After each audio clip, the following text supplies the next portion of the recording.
आज जो टॉपिक हम पढ़ने लगे हैं वो है मोल। मोल केमिस्ट्री के अंदर एक बहुत ही इंपॉर्टेंट यूनिट है जिसमें बच्चों को अक्सर जो है वो कन्फ्यूजन रहती है, या जो मोल की टर्म है वो बहुत सारे बच्चों को 9 लेवल से ही क्लियर नहीं होती। तो आज हम मोल को ज़ीरो से स्टार्ट करेंगे और देखेंगे कि एक्चुअल में मोल होता क्या है।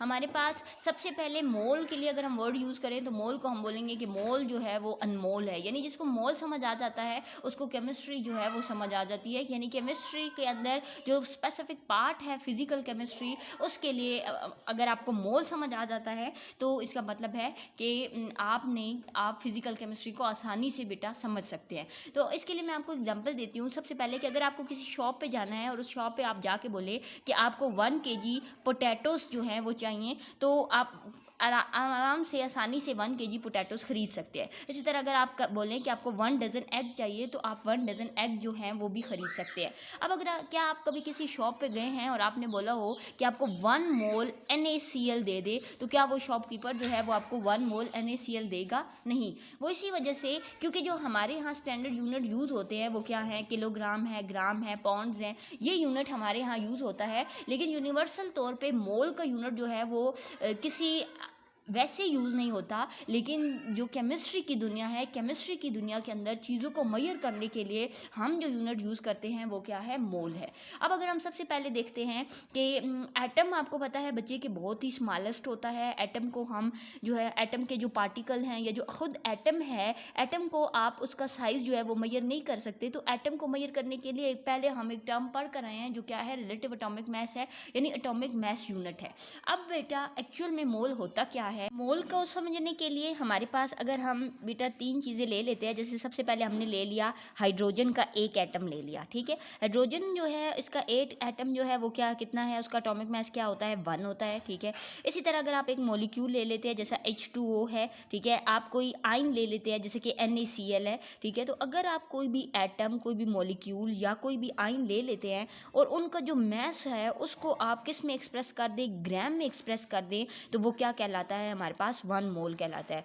यानी अगर आप किसी भी एटम का जो एटॉमिक मास है, एटम का वैसे एटॉमिक मास के साथ हम क्या लिखते हैं, आपका जो पीरियोडिक टेबल होता है उसमें AMU लिखा होता है, यानी एक स्मॉलेस्ट यूनिट है।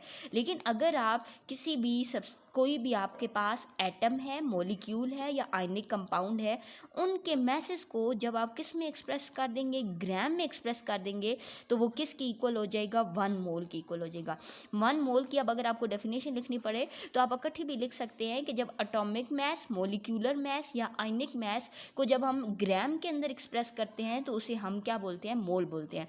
यानी अगर आपको किसी शॉप से 1 मोल ऑफ NaCl चाहिए तो आप क्या करेंगे कि Na का नंबर कितना है, 23, क्लोरीन का नंबर कितना है हमारे पास 35.5, टोटल जो हो गया वो कितना है 58.5। तो आप उस शॉप से कितना आप नमक लेंगे, 58 ग्राम जो है वो किसकी इक्वल है, 1 मोल की इक्वल है। अब अगर हम एग्जांपल में देखिए कि अगर आपके पास आपको 1 मोल बताने पड़े तो 1 मोल ऑफ कार्बन में हमारे पास कितने जो हैं वो होंगे, 12 ग्राम होंगे। इसी तरह 1 मोल ऑफ मैग्नीशियम में कितने होंगे, 24 ग्राम।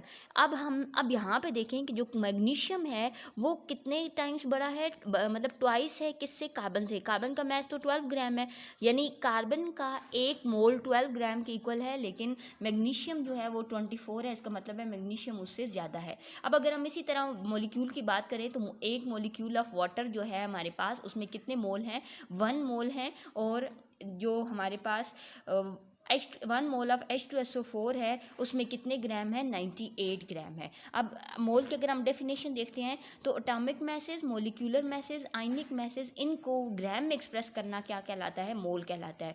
होप कि आपको मोल की डेफिनेशन समझ आ गई होगी। मोल की अब्रीविएशन हम OLE लिखते हैं।